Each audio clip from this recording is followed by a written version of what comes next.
Breaking up a little bit though. Right.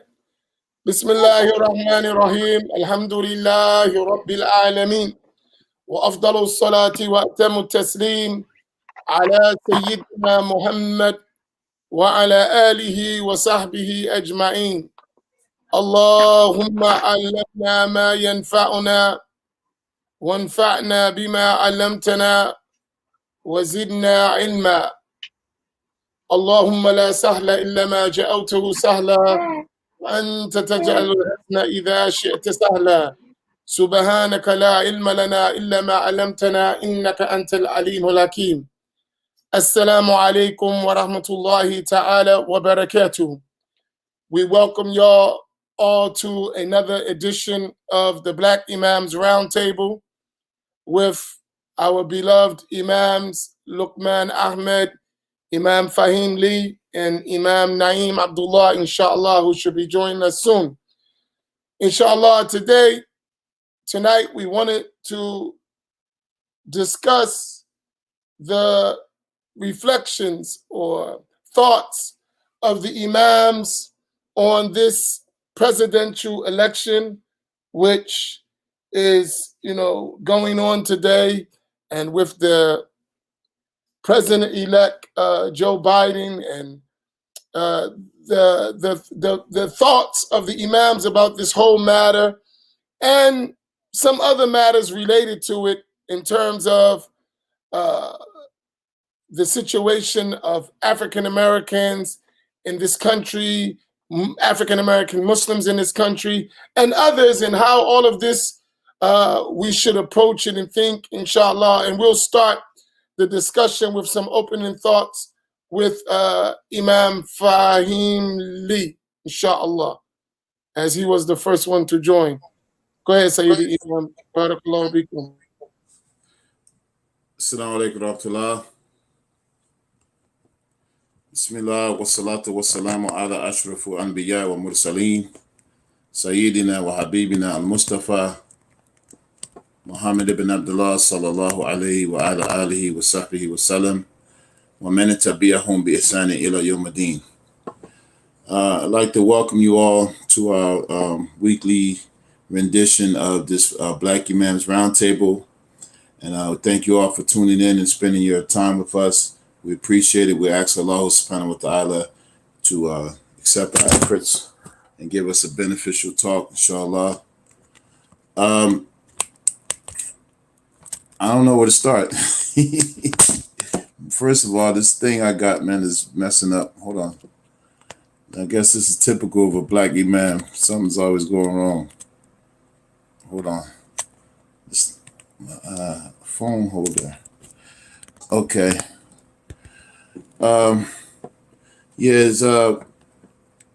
With respect to the elections, there's been a whole thing with President Trump being the president, and a lot of his racist rhetoric and a lot of his policies just really turned a lot of people off.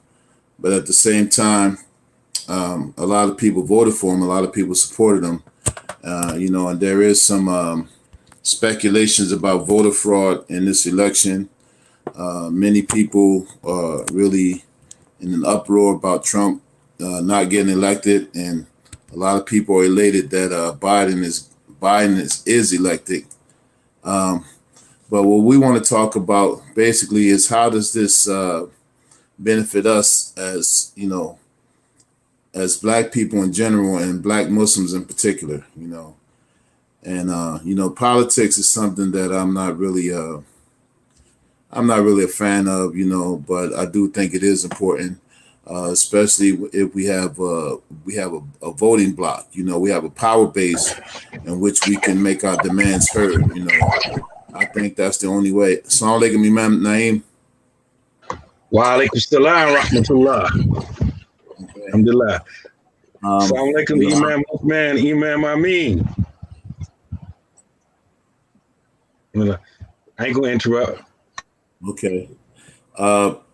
So I think if we don't have a power base, then it's kind of futile, with the especially with the presidential election, And one of the things that disturbs me, it seemed like us as a people, we seem to be like default Democrats, seem to be default Democratic. It seemed like, overall that people think that, like if you're voting Republican, like you're voting against your people, and if you vote in Democratic, it seems like, that they have our best interests at heart. But I'm not a fan of the two-party system myself.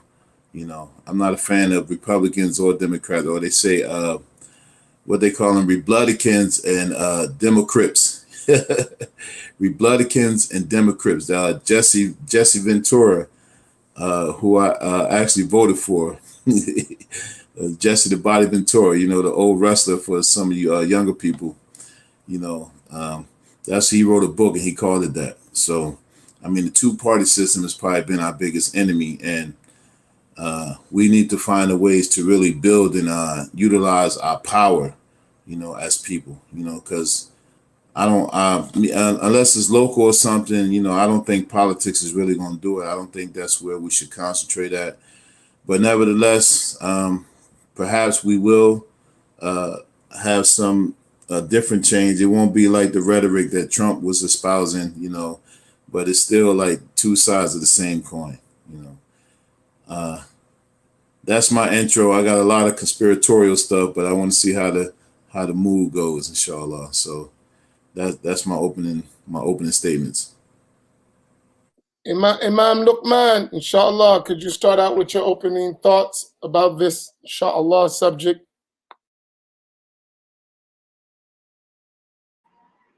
My turn.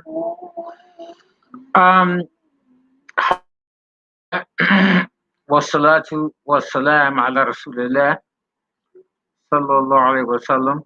Assalamu alaikum to everybody, and alhamdulillah, we're able to have another conversation. This particular issue about this election, I really kind of followed it close. Prior to being an imam, I was involved in political elections. I worked on mayoral campaigns, a couple gubernatorial campaigns, quite a few state senate and state assembly campaigns, and even a couple council campaigns in Philadelphia. And so I kind of was following it kind of closely from a political analyst perspective. I thought it was a really good. It was just an exciting campaign all the way down to the wire. And even though I didn't, I wanted, Biden to win, and he did, but I had a heck of a lot of respect for the Trump camp, even at the very end when President Trump, when he used to get out the hospital, he still campaigned and had the rallies, even though people criticized it. I understood where he was coming from a political perspective, because he got his vote out. So a lot of things come out of the campaign. I try to look at it as a Muslim, and what's the takeaway from it for Muslims, particularly as we're talking about today, Black American Muslims. So the major takeaway that I got from the campaign, or what we could glean from it, is different aspects. First, you have the aspect of the issues, and I'm gonna put that to the side for a minute. But what I thought, or what I think is the greatest takeaway that as Muslims we can take from this presidential campaign is how, number one, it was a campaign in which a lot of people worked together in order to get this guy elected, to win the election.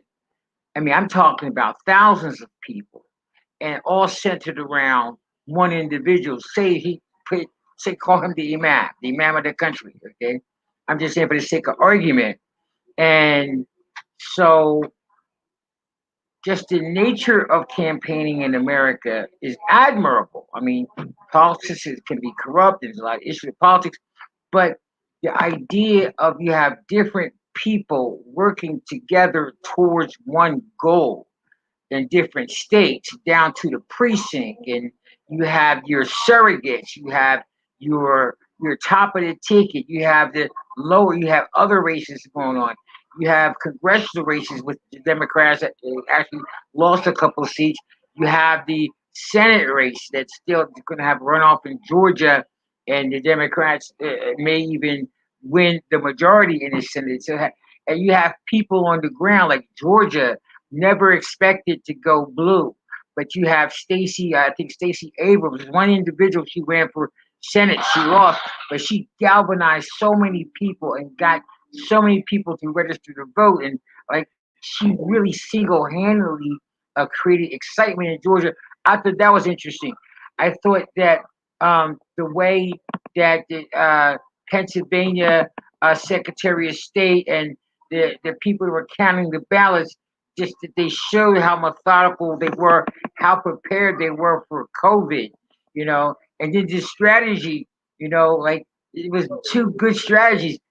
Trump's strategy, because Trump is not, in my view, he's not he's a moral person. He doesn't play fair. A lot of times politics isn't fair, but he plays right.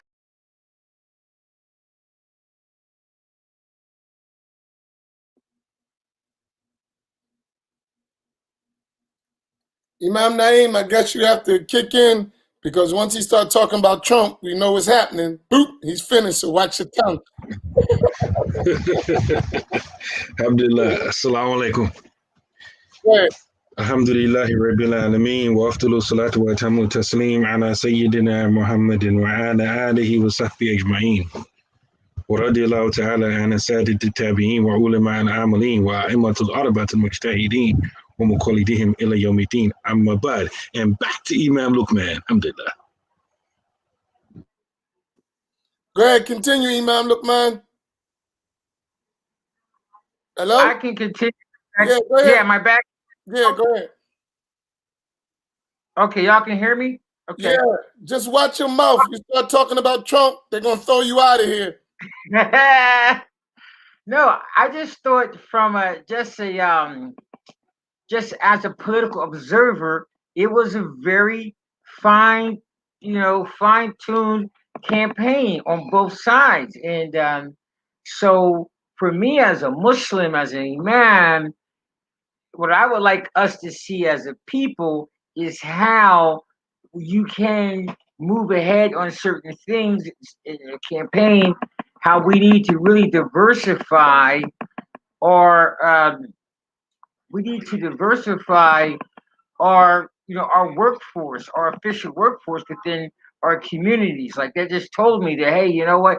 We really have to hammer home the idea of jama'ah, the idea of congregation, the idea of supporting your imams so that they can do things, and having support staff, spending money. They put billions of dollars into this campaign. I mean, people put a lot of money into this a lot of money. So it made it available for them to go here and to go here and to do ads that kind of stuff. And so, as Black Muslim Americans, this is what I just want to communicate to the people: is that as Black Muslim Americans, we need to really take a look at how organizations, whether just say political organizations, PACs, Democrats, Republicans, Independents, issue organizations, how they fund themselves, how they create a constituency to support the message or support the issue, and they fight for it and they volunteer for it, and people do different things. This person is in the office, this person is knocking on doors, this person is doing ads, this person is acting as a surrogate, this person is out to vote, this person is doing voter registration, this person is doing writing speeches, all that kind of stuff. That's really, you see that in Islam. Even during the time of the Prophet, alayhi salam, like you have people doing a lot of things went on, as the Muslim community grew into a civilization. Umar ibn Khattab, he had a very big administration. They had people to collect the taxes, people to give out sadaqah, people who ran the army, people who ran battalions, people who was involved in building, people involved in constructing Masjid, expanding the Masjid of the Prophet Sallallahu Alaihi Wasallam. You had people involved in diplomacy. I mean, there were a lot of people in Umar's administration, particularly, even in Abu Bakr's administration, even the Prophet Sallallahu Alaihi Wasallam. He had people who used to learn languages just so they could understand the language of the people they're interacting with. You had people that wrote contracts. You had people that wrote wahi. And so I'm still feeling that as American Muslims, like a lot of us, we do have a lot to say on Facebook and online, but we're not really doing anything with anybody. And that to me is just a waste of talent. To me, if you're not aligned with the community. Imam Luqman, try to summarize because you're going into your whole program. So try to summarize quickly in the last minute. So okay, I'll summarize. All right. And then we my summary, because it's a lot of talking to parents, so it's a lot of information. My summary is that it'd be good if we take note of the level of cooperation and the level of group functionality that went into this campaign. Well, Imam Naeem, I guess he summarized himself. So go ahead, inshallah. Can you hear me good, Imam? Yeah, we can hear you. Go ahead, Imam Naeem, start, and we'll just hold Imam Luqman until we come back. Go ahead. Bismillah. Alhamdulillah, my opening statement should be short. Every time we come to these presidential elections every 4 years, it's just, for me, it's just like reoccurring themes always, at least occur to me anyway. One of the things that always sticks out to me is how emotive, voting in presidential elections are for a lot of people. In my mind, I don't think people believe this on a conscious level, but in my mind, I kind of like believe it's almost like a religion for some people. Because like for some people, for example, if you tell them you vote Republican, they'll stop talking to you. It's almost like you apostated, from their way of life. If you're black and you vote Republican and you just substitute the names, this time it was Trump. Before it was Bush, before it was Reagan, it's the same thing, just different names. The emotion is the same. You black, you vote Republican, you're a traitor, you foul, if you don't vote, depending on who you're talking to, you even more of a traitor, or you just pathetic, you opted out of the system, so therefore you don't have a voice, you don't have the right to even speak about it because you didn't vote, right? And so, and because we're talking primarily with regards to black people, this is what I'm restricting my open comments for. So, like in a black community, it's like, Democrat, cool. Republican, you're a coon or you're a sellout. Or if you don't vote, you also a cool, a sellout. And so that's one theme that I just see over and over again. And it seems like in the Muslim community, just like every other issue, the way it is in the general black community and the black Muslim community is more or less the same thing, just with some Arabic phrases and terminology thrown in the mix, right? And then you superimpose on that, the whole discussion of, is voting haram or is it halal, right? This oversimplification and dumbing down of the issue. You have that, and then you have people who are a little bit more aware of how things work, and some people, say, hey, there are other things that we can do, let's do this or that, and let's advocate for something. Let's make our vote count. Let's get some tangibles out of this deal. And those people, they're usually sidelined and everything like that. And so, I mean, I can go on and on with issues, but for me, when these presidential elections come around, I'm not really so much paying attention to what the different politicians are saying. I'm usually looking at, the reaction, the effect of the marketing that they employ and they're using on us, and the reactions that we give. If all of y'all, I think we all will agree that up until election day, the marketing and the campaigning and everything was more intense than I remember any other election. Cell phones, social media, television. They even low key threaten black people to vote. Have y'all seen that commercial?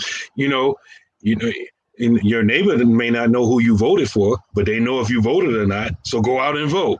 That's the kind of commercials they was having. They was threatening people to vote.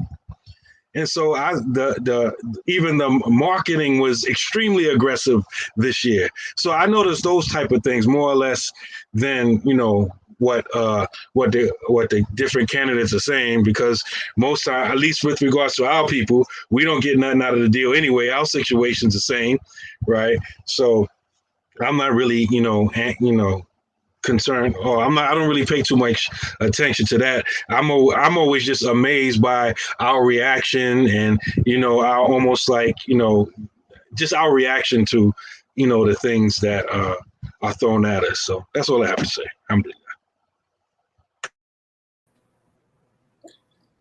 Alhamdulillah, Bismillahir Rahmanir Rahim, Alhamdulillahi Rabbil Alameen, wassalatu wassalamu ala Rasulillah wa ala alihi wa sahbihi ajma'in. Alhamdulillah, first let me welcome everyone. I thank you all for your diligence and your commitment to attending and participating and sharing with us at the Black Imams Roundtable. I want you all to know we appreciate you all.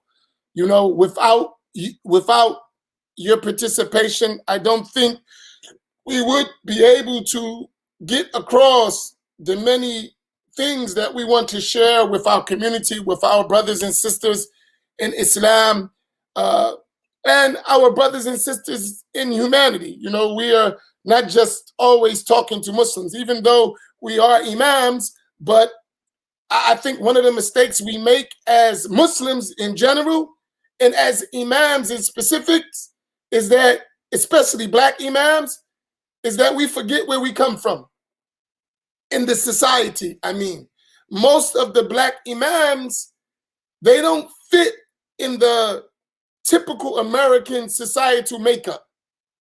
We're like people that's kind of on the fringes of society in a way, right? We don't really fit in.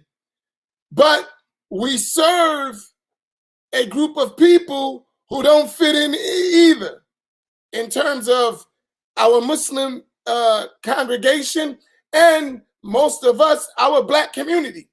So I think, we should keep in mind that when we're talking, we're not just talking to Muslims. We're actually talking to people who identify with us as Muslims and also identify with us as black people. And then on a more broader aspect, someone who identify us as human beings. So I think we need to be careful when we discuss how we discuss, considering that everything we do is a form of da'wah, right? And if we don't take in consideration everybody we're talking to, we're going to miss a lot of important things that, a lot of important marks that we should hit. With that said, when I reflect on this presidential election, I have so many benefits that I take from it. And one of it is what Imam Luqman mentioned, and when I'll come back to it in my own when we talk more in detail, is an opening is organizational structure and how an organized machine will get something done. I look at, from the side of the president now is Donald Trump. I look at the machine he ran, and I take a lot from that. In other words, they were organized in pushing their agenda. And still to this point, after it is apparent that they lost the election, they're still pushing their agenda. So for me, right, wrong, and indifferent is not really my concern. It is steadfastness in pushing your agenda, which I think we as Muslims need to learn in general. And we as Black Muslims and Black people need to really take a page out of that book.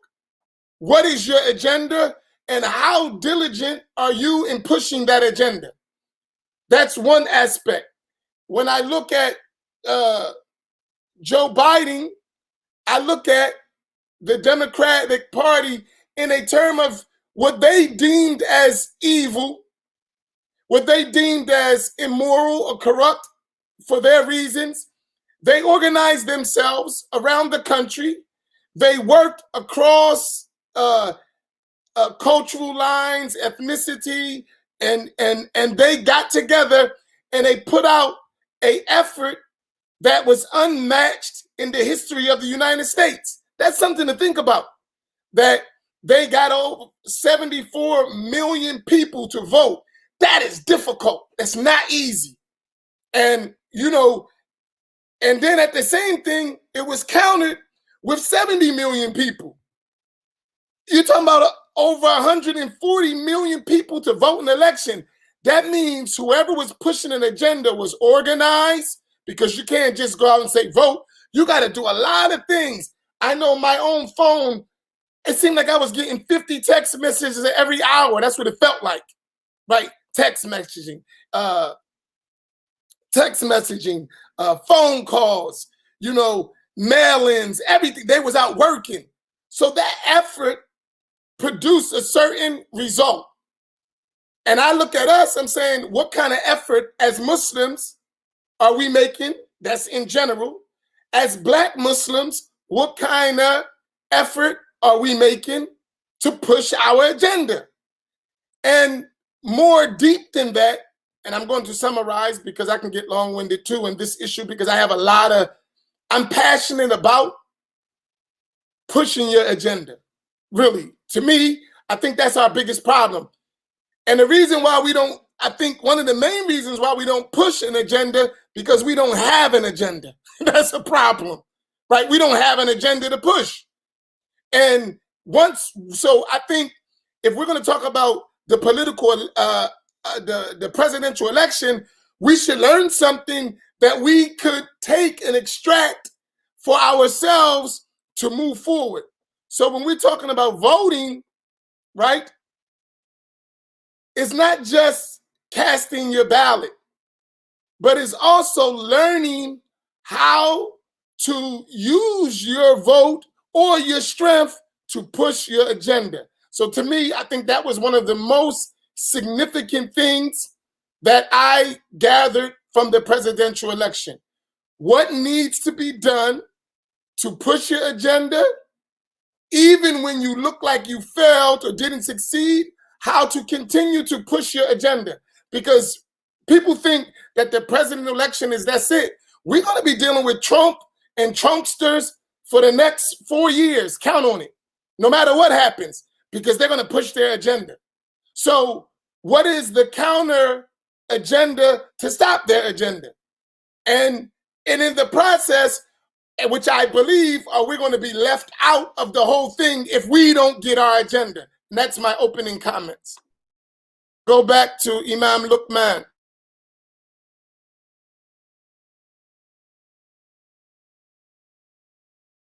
So Imam Luqman, let's try to summarize in 3 minutes. We're going to go 3 minutes, 3 minutes. So get whatever points you want, put them in a 3-minute block, and then we'll come back so we can get all of our ideas going across.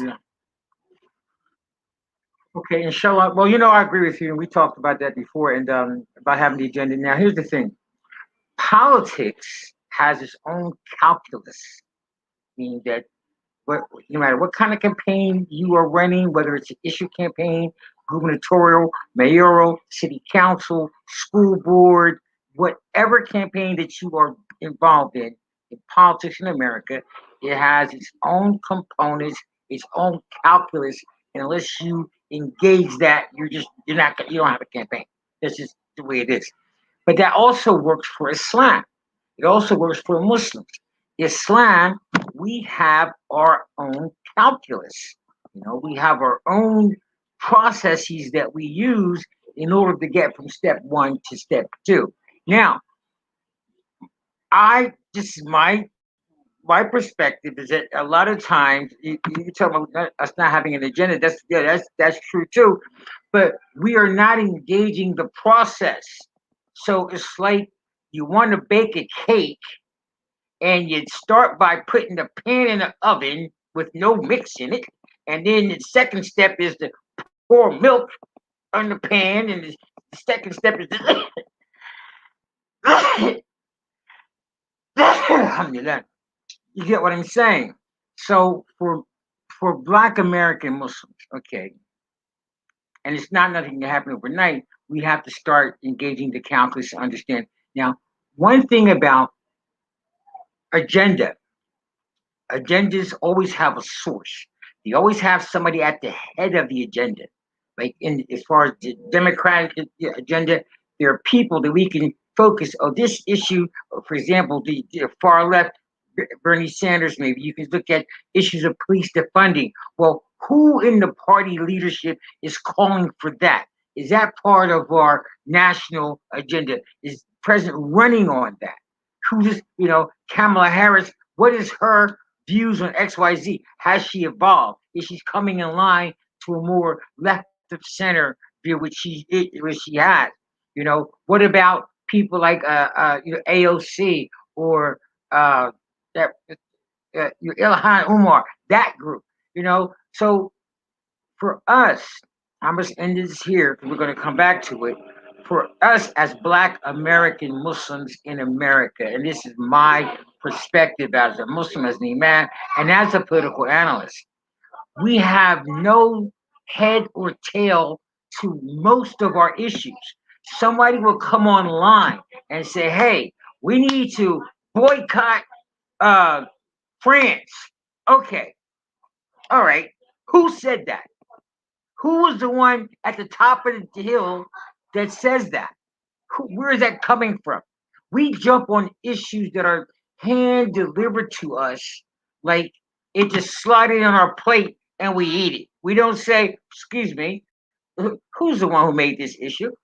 Are you taking responsibility? So if I consume this issue you gave me, or you, just like Allah says, Selhum, ayyuhum bidalika za'im. Allah says, ask them, who's in charge of that? And so, because we live a mob existence, most Black Muslims are not part of any community, have no imam. There's no one that holds them accountable for nothing, nothing at all, nothing. They're not paying zakat to no specific place. They pay if and when they want. They don't. I'm following all the imams, but you're not following. No one can depend on you as being part of an organization or community. When you have that type of existence, we know by scripture. The Prophet ﷺ, he said, "Alaykum bi jama'ati, fa innama ya'kulu dhi'bu al-ghanam al-qasi." That's his one hadith. I enjoin upon you, congregation, because the wolf will devour the stray sheep. So, and then that's number. And then anybody can just weigh in on anything. Like you don't even have to. We don't have to know you. It could be a dude. It could be a doggone camel. It could be anybody from anywhere on the earth. Sheikh so and so. We don't even know you. We don't even know if you're a sheikh. We don't even know your name. We don't know where you live. All we know, you got a video, you got so and so, and everybody tells make this viral. And just so as long as you don't have leadership, as long as you don't have congregation, as long as we're not empowering imams, okay, say you don't want to empower all imams. Well, empower the imams that you trust are working on your behalf. Empower them. Empower those guys. The one who you see taking a risk on your behalf. Because if imams have nothing to work with, like nothing, most imams I know of, they're not struggling just to get by. But this is, they can't get up and go, and they can't organize. They don't have staff. That is insane. In 2020, that is insane. That's just insane. But that's what we're used to. That's what we've been pigeonholed with. That's what we're being contained with. And at some point, you have to break from the containment. I'm gonna stop it right there. Imam Naeem, could you take that point you mentioned there? Inshallah.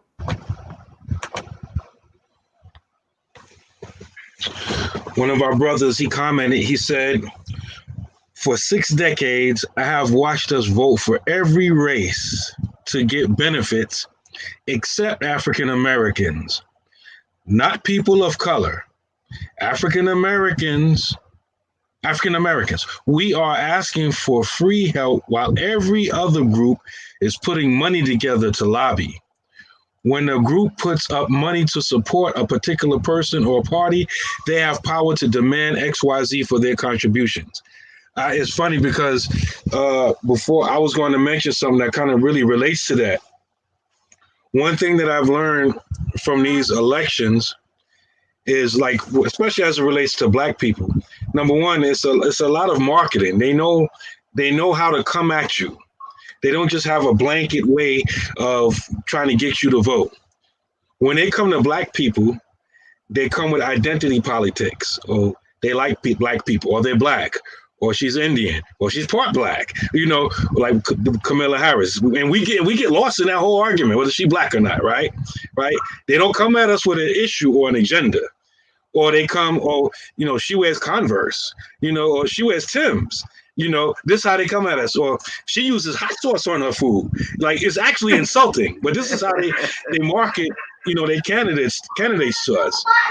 And those of us who actually have an agenda and have articulated, because there's a lot of grassroots influences. Most people know about Ice Cube because he's famous, but there's other influences that put forward an agenda and who claim to speak for Black people. And the amazing thing about it is they some smooth cats, because most of all of these different influences and groups and grassroots organizations, the top of their list of agenda for Black people was reparations. And so early on, when they were still doing the primaries, they had a conference for it, right? And they rehashed HR 40, which is, a lot of people think that's a reparations bill. That's not a reparations bill. That's a bill to study reparations. It's not a bill to give you reparations, right? And so, and some grassroots people, that's now on the internet, they actually had to read it and dumb it down for people. Nowhere in this bill does it say you're going to get reparations. They're talking about funding a study of reparations, right? So it's just more slow talk. So that happened, and then after that, any other issues that Black people tried to bring to the table, they just completely ignored them, right? They just ignored them. They didn't make reference to the people who was pushing it. They just act like they weren't there. And I think that's something that we can learn from, because, a lot of times as Muslims, we start arguing and debating, trying to refute the other person, all that kind of stuff. Sometimes by refuting this issue or that issue, we actually give them more popularity. Sometimes we need to build what we're trying to build and ignore them other cats. We need to actually build that. So that's one of the things that I've learned from that, because if y'all remember early in the primary, people were talking reparations, give us tangibles, and they was forced to deal with it. So it's like a pressure cooker. They held that conference, let off some of the steam, the pressure. Then after that, it completely ignored them. You ain't hear nobody on no major media outlet talk about reparation, tangible, what you going to do for Black people. No, forget all that. Y'all got a Black sister running. That's what y'all got, right? And she wears Converse, right? So that's what you're going to get. And so, they use it for the negative. We can learn from that for the good. Sometimes we disagree with something and we spend more time disagreeing with them instead of building what we should be building that will counter that. They just ignored us into oblivion, and we no closer to reparations, no tangibles, no less police killing, no nothing. But we actually, but they tricked us into being happy, and a lot of us are dancing in the street, and we ain't getting nothing that we asked for.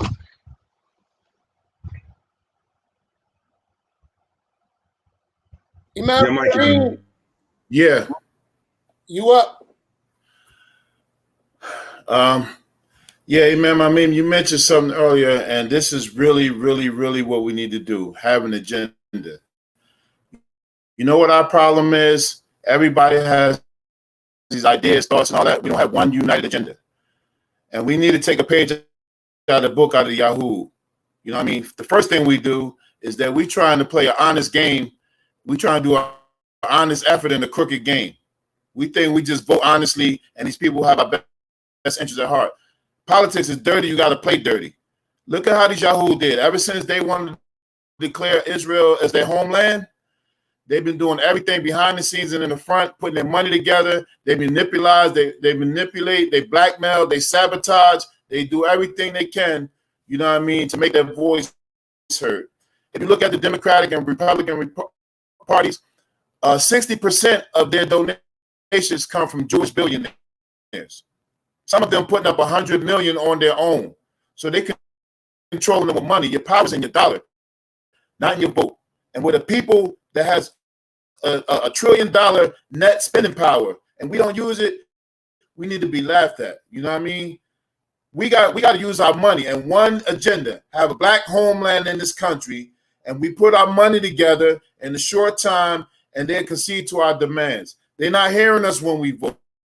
But let us put up $1 billion.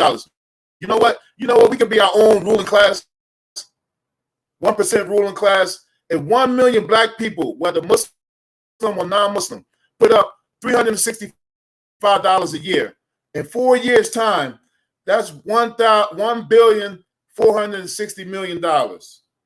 You mean to tell me we couldn't do nothing with that? We wasting time. In the 4 years while we're waiting to see if some senile old white man is going to even come and listen to our demands, we can be building our own power base. We can be building our own power base. And, we voting in the system. And whether you believe that you came over here on slave ships as cargo or you already Native Americans, these people came to conquer you or they brought you as cargo. You were never part of the plan. You can't appeal to a plan for people that never recognize you as a human. You think they're going to have some moral responsibility? The least they can do is give us reparations. And they're passing bills to research it, to discuss it. It shouldn't even be no issue. We need to put our money together, man. In 4 years, we can do something like that. We wasting our time. You don't see, when the last time you see a whole bunch of Amish people out there petitioning to vote? When the last time you seen Chinese people do it? No, people, they recognize what the American dream is. You go for all that stuff, but you carve out your own land, you block it off, and if anybody comes in your land, don't cross this line or you'll get shot. That's the American way. We need to get that American way back.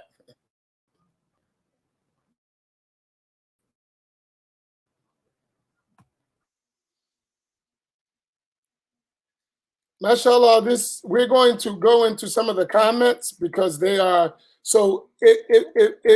Imam Luqman and Imam Faheem, if you go into the private chat, you'll see Imam Naeem is putting some of those important comments. Look at some of them and respond to them. Right? Is in the private chat. You'll see Imam Naeem is putting them there. He's highlighting some things, but I want to tackle one of them, which is this one. Sister Zainab, she said, I'm interested in that as well. And I'm gathering from her question was something. She said, because when you think about it, it all starts locally. You vote who put judges into these courts or not, and that can play in your favor when it comes to the presidential election. So not being involved, you can't really complain if any judge is oppressive, if schools lack funding, etc. And that's an interesting point, Sister Zainab. May Allah reward you. Because I think when someone thinks about the presidential election, it's at the height of politics, at its top level, right? Presidential election, elections for Congress, but you can affect change on your way up. So you're going from the president to Congress to the state races, and then to your local races, your county, and to your individual cities and townships. But I think if we start to organize ourselves locally in communities and come up with an agenda that are our local needs, forget nationally for a minute, our local needs. Every Muslim community has local needs. When you start making success on the local level through politics, through voting and through lobbying and through cooperation, you'll begin to see how you can do it on a state and national level. Let me give you an example, and I would hope y'all give me a few minutes extra on this because I want to show you something. So let me take permission. Do I have y'all permission? Can I get a nod of the head? I just need an extra, like... Nah, man, you got 30 seconds left. An extra 5 minutes, because I think it'll be useful what I'm getting ready to say. Wrap it up and knock it off. Go ahead. Right? Go ahead. So, on the local level, I'm speaking of Atlantic City, because I gave Juma on this Friday that we have in Atlantic City 1, 2, 3, 4, 5, maybe 6 masjids. 4 well-known and 2 like people who start their own stuff, but nevertheless, they consider the masjid, so let's give it to them, right? And another one building, right? In our political makeup in Atlantic City, on the school board, I think we have like 2 Muslims, right? On the council, we have about, out of 9 members, we got about 4 that are Muslim, and possibly 5, but definitely 4, 3 for sure, and others who people don't know they're Muslim, but they are Muslim, and possibly 5. So out of 9, actually on our city council, we have a strong majority of Muslims or people who have a liking or a close relationship with Muslims. In our local politics, you can win the mayor's race with roughly between 4,000 to 5,000 votes. You will win. If you get 4,000 to 5,000 votes, you're going to win the local mayor race for sure, right? Our communities together are around 6,000 to 8,000 people who attend services. If you count like Jumu'ah and Eids and everything, that we can get together a group of about 7,000 to 8,000 Muslims, right? I'm talking about adults. So the strength in the Muslim community alone could win every single election in Atlantic City. If we just had a Muslim agenda, we would win every single election. Whether we put a Muslim politician or a non-Muslim, but we would, in our area, be able to dictate policy. So I'll give you an example of that. Without using that strength, in the Atlantic City on the Board of Education, we have Eid as an official holiday for everybody. So when there's Eid, there's no school. If the Eid days fall on school days, there's no school for nobody, not just the Muslim. Nobody got to go to school. School's closed, right? And that is what we did through the political, right, avenues. So here I'm thinking, even today, this morning, I had a talk with the mayor personally. Like, I talked to the mayor this morning, I talked to the council president, I talked to other council members. Yesterday, I talked to the president of the school board. Like, that access is available on a local level. So that means you can influence things, right? I think as Muslims, we need to see that now locally, and I'm going to stop here, locally, if you look at the immigrant communities, and this is a page that African American or Black Muslims should pay attention to.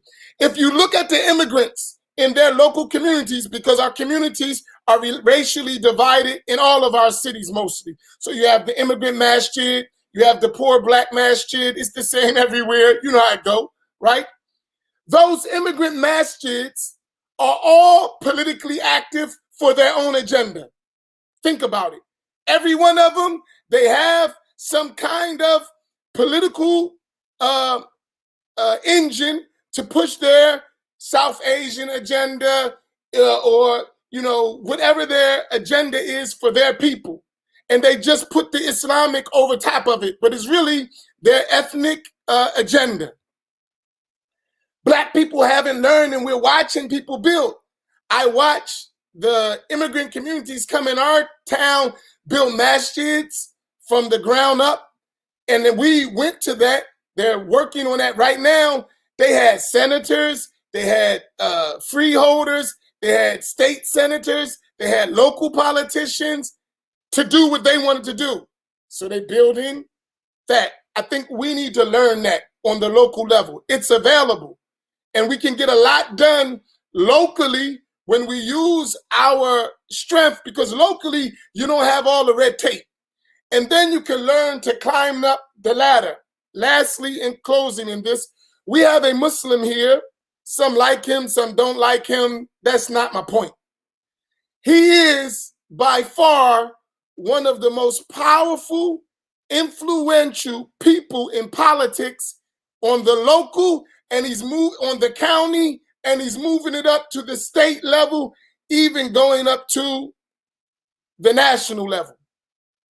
He has a little team, and it's a small group of them. It's not a lot of them. But you know, this election was ran by mail-in vote. That's his thing, absentee ballots, the mail-in vote. They pay him tens of thousands of dollars a year, and I'm talking about 80, 90, 100,000 to push their ideas. He's a Muslim. And he has a small team, but they're organized, they're relentless, and they get the job done. To the senators are paying them to do the work. So I'm just saying, and he's a local person. It can be done. Imagine, now take whether you like it or not. I'm not talking about the person, right? I'm just talking about the activity and the organization and the effort and the agenda that they have. This is Muslims. Everyone on the local level, on the county level, on the state level, they fear him. Every politician is worried about him. Not because he's a bad guy, like he's tough. It is because he's organized, and if he put his effort, there's a chance you will win. And he don't have a lot of money. Imagine if we used our forces together to push our agenda, what we can get done. I just wanted to highlight that. Naam, go ahead. Imam Luqman.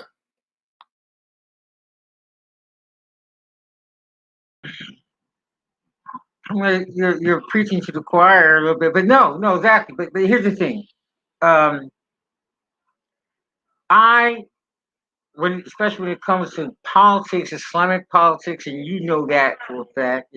There's no, you know, I'm more of a technician, because you have to look at the technical aspect of things. You know, I saw somebody said just one of the questions I want to address. It was a comment about social change by Abdullah Malik. I don't know how to put it on the screen, but he says charismatic. He's just numbers off. Charismatic faithful leader.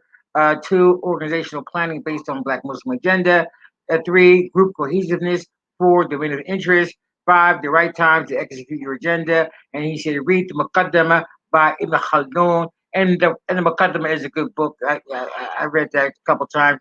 But I wanted to just mention to that we don't really have to read the Muqaddamah to understand American politics. American politics is so simple because there's so many examples of it. There's so much technology. Like a long time ago, I went to training with a guy named Murray Fischel.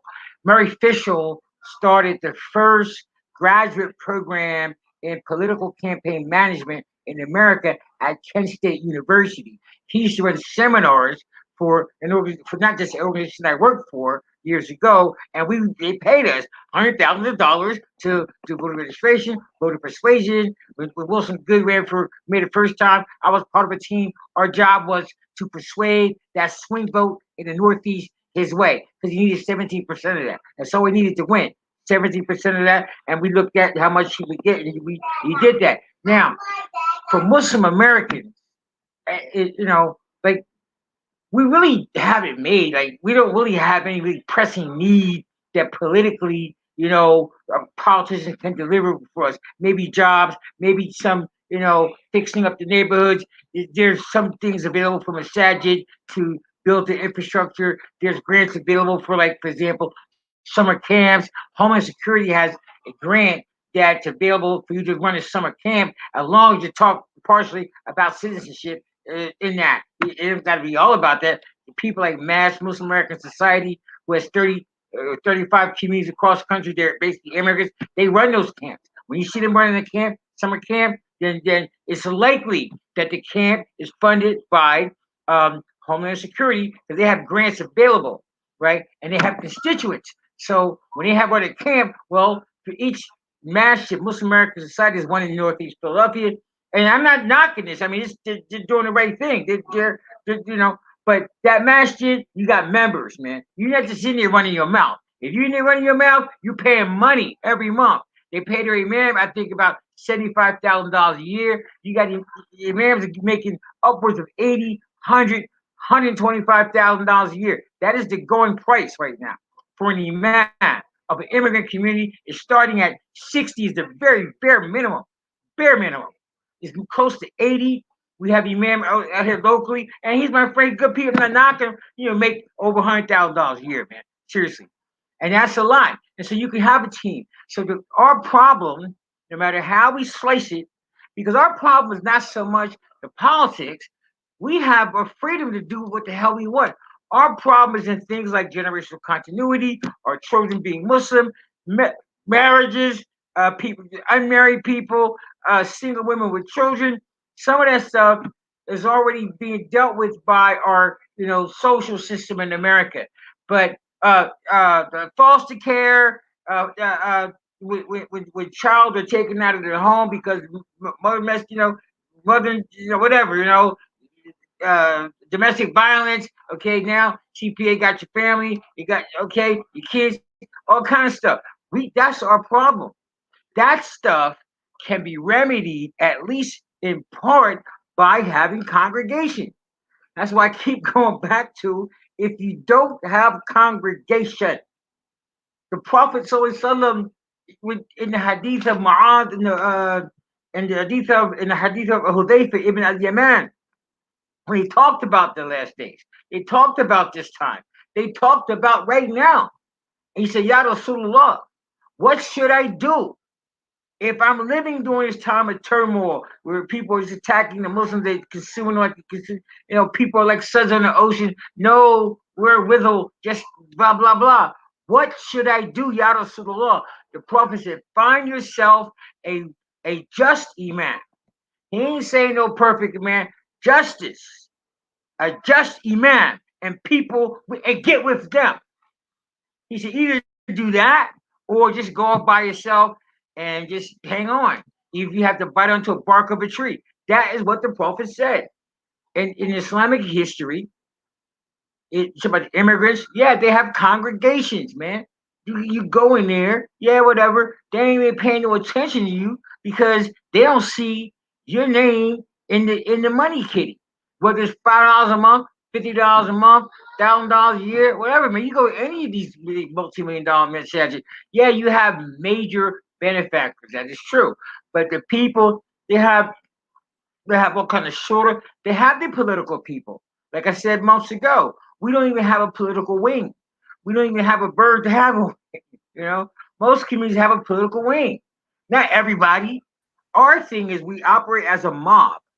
And since we operate as a mob, everybody got to do everything. Every issue come up, everybody's on the same damn issue.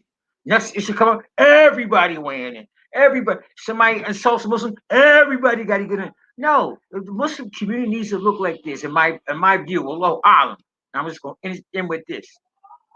We've been saying before. You can't put the cart before the horse. You have to have an imam or emir or people in charge of stuff. So when something goes on in your community, hey man, brother, you are the guy. You are the guy who's in charge of this. Give us the answer or research it so we can continue working over here. Not every whole community stop because we got to deal with this issue. We got to deal with this. This guy said something. This France president said something. So all of us got to deal with that. That is insane. So we're living insanity, no matter how. This is my opinion. Well, we're doing insane stuff. Some of it is because we've been kind of cultivated on that.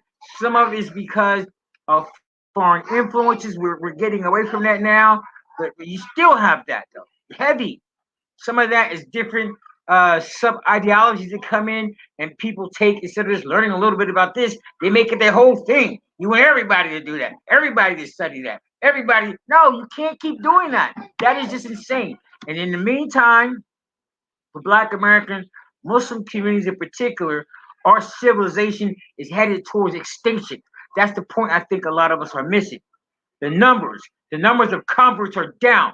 For every 10 people that convert to Islam, 10 people leave Islam. Now we're talking 8 out of 10 of Black American adult Muslims aren't even married. Think about that. Think about that. You can't put your hand on a husband and wife family. You can't even find them. Yeah, they exist. Yes, alhamdulillah. But most people on their own. They're on their own. So whatever social problems they're dealing with, they don't have the opportunity to deal with through a community because you don't belong to a community. That is insane. That to me, that is insane. So all the problems we talk about can go back to that. I always advocate that more like in the last year or so, I've been advocating that we need to have a political wing. Every community should have a political wing. Maybe it's one guy, two guy, whatever. That's your political guy. So and the man could be part of that, but the one who's negotiating with the city because we need this, we need to expand this building, we need to get permits for that. We need to get some of this block funding grant over here because we want to open up the rec center over here, or we want to do a summer camp for the kids in the neighborhood. That's when you need the city. That's when you look at federal funding coming. You need to have a couple guys and pay them if you want. Pay them if they ain't got the money. Pay them.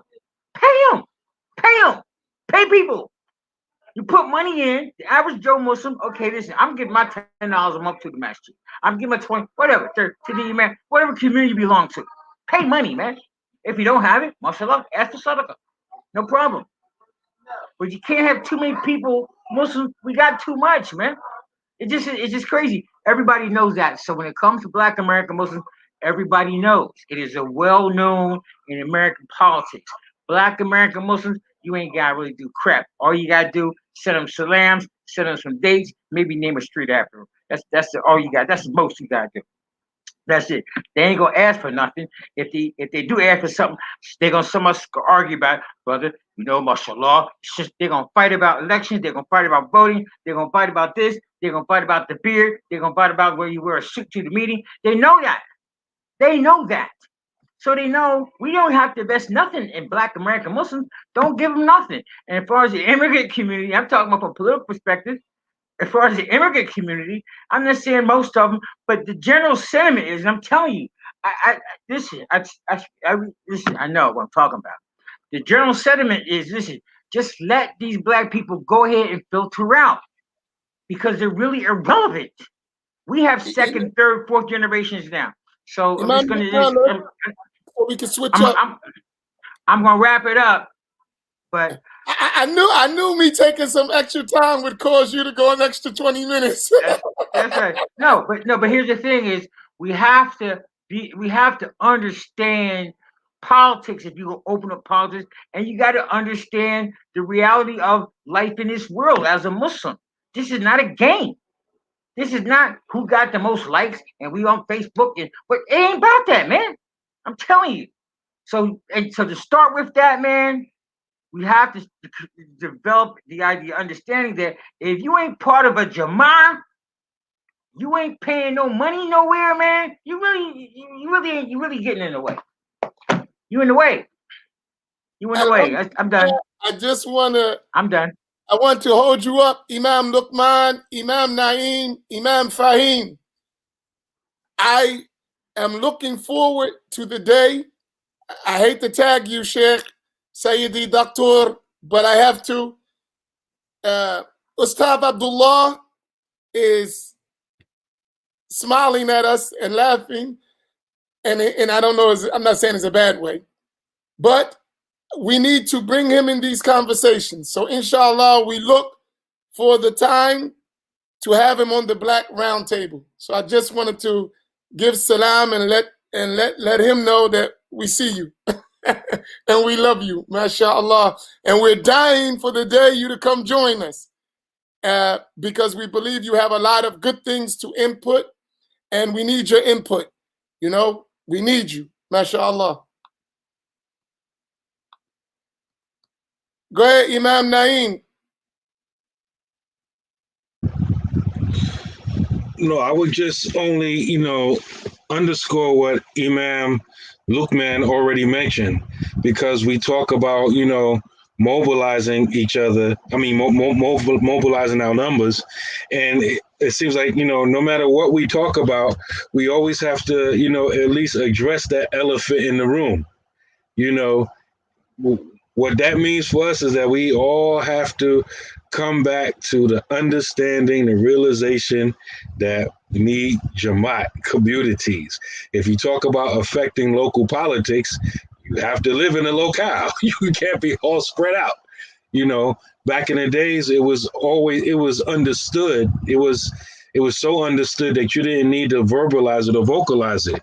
It was understood. You have a community forming, okay, you build a masjid. What's next? Move next to the masjid. And it seemed like in a lot of our cities, that's kind of like where it stopped at. It didn't go further. Maybe because all the immigrants, they got out of university and, they took the baton and got involved politically, what have you. But I saw a lot of comments in there.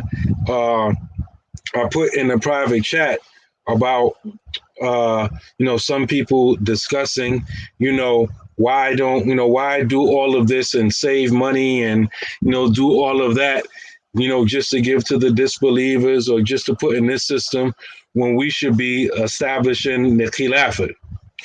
And that's an excellent point. But, I would like to say that Malcolm, he said something, he was speaking, and this is like real close to the end of his life. He was speaking in New York, and he said something to the effect that, he said, I still believe we need to go back to Africa. But while we getting ready to go, we need to eat now. We need to sleep now. Our children need to get some education now. And so he said, okay, I believe that we need to be going back to Africa. We don't need to be here. But while we're here, we need to do things to protect our interests and, to educate ourselves, et cetera, et cetera, et cetera. So I know personally, I believe, and that's another can of worms that, I don't think this is the time or place to actually delve into it. But, we have to, when we deal with these issues, we have to deal with the legality of us being here. And, what makes it, legal or Islamically feasible for us to be here, and make sure that we're in line with that. And if we are going to be here, then we need to still, even if we justify our, living here, right? that doesn't mean that, okay, you know, I just completely divest myself of the Islamic infrastructure and, you know, dive, you know, with both feet into the political structure the way it is. No, even though we don't have a Khalifa, we still need to have Jama'ats. You know, we still need to organize behind leaders.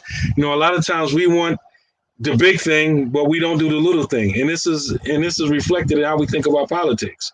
Most black people don't vote in any local election, but they vote for the president, right? You know, it's the same mentality. So we need to build up. And so I just wanted to address that point because that's a real concern. Like people like, you know, hey, we ain't work for the Khalifa. Why are we going to be work for a president or a city council person? Well, but who says we can't do both?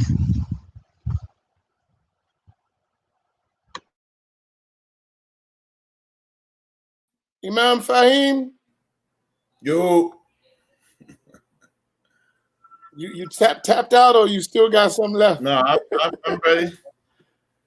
Go My ahead. argument is the same, man. We need one united agenda. You know what I mean? You look at the Yahoo with the Zionists, right? When they wanted to build their state of Israel, it all started from one concept. After the, you know, the Holocaust, never again. And they did everything in their power, man, behind the scenes and in front, to make sure that it was never again that they will ever be the victims. You know, I mean, we can start locally with the people we got here. You know, committing, actually committing, not just saying it, yeah, I'm behind you, committing to, even if it's just $25 a month. 100 of us do that, you know, we'll have some starting capital. You know, and we starting our own stuff. We don't have no plan. We know we just be saving money. Why we can't do that as a collective? Why we can't individually have our own, like our public-owned bank, where we all stakeholders in it? Well, we are the ones that are funding our own selves. Like, I don't understand why that's so hard. We can't make a year commitment to $20, I say $20 a week. 100 of us taking this show, you know what I mean? We can do that, you know, but we got to have commitment. We got to have trust again. You know, even if we're not serving your immediate interest, you know, commit to that for a year, and then let's go from there. You know, everybody that had their plans together, some other people just, you know, discover their success by mistake. You know what I mean? We know what we got in our hands and what we can do and what we're capable of doing. You know, every time we bring up an idea, somebody's countering and shooting it down, and this won't work. And that's what we got to stop. One united focus. Those Yahoo, those Zionists, I don't care if they're billionaire or poor, if they're religious or secular, all of them have the same goal, and that's Israel as a homeland. All of them, you will not find any of them digressing from that. Not one of them. Even if they diss each other in public or call each other names, all of them, you find all of the people who are influencing the politics that's going to be in the president's cabinet. They're dual citizens. They make these people submit to Israel. Once Biden is the president, watch one of the first things that he does is go to Israel and show his loyalty. How do you think that happened? By them voting for him? They bought him.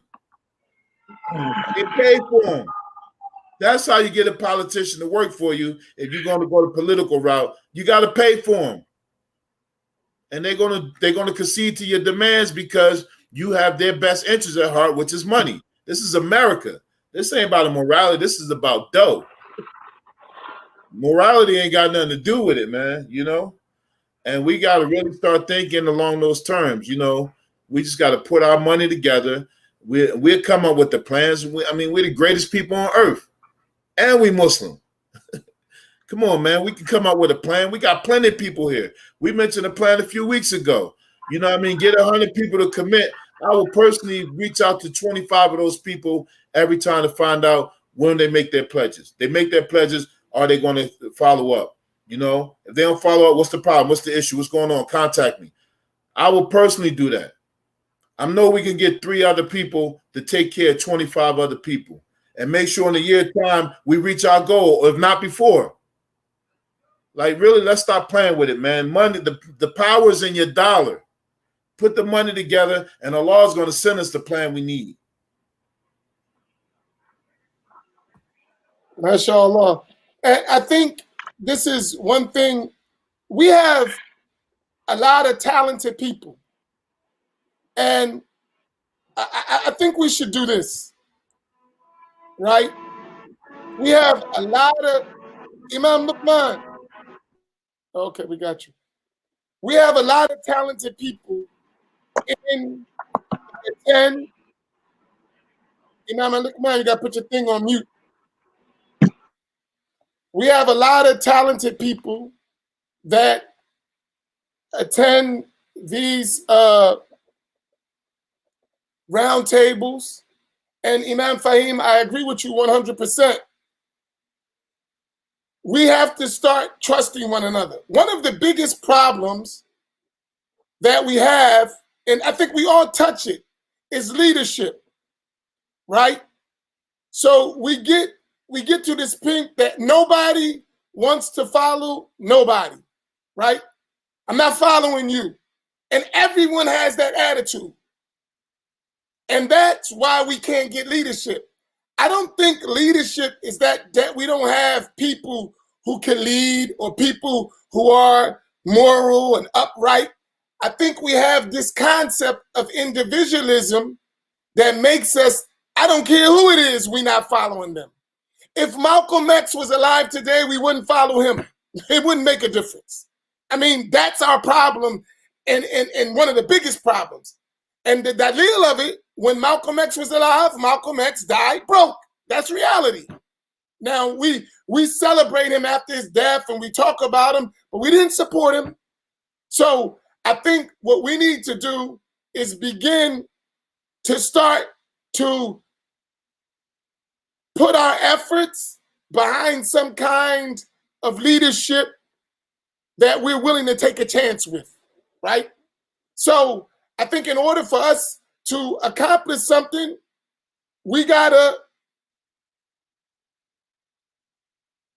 to begin to support what we have. Like right now, we have 4 imams, right? And I'm going to put it out there. We have 4 imams. All of us are very close. And you've seen the closeness. Imam Luqman, I'm going to take you off speaker for a minute, off mute. Unmute your mic. Could you unmute your mic? All y'all unmute, for real, right? Inshallah. Right?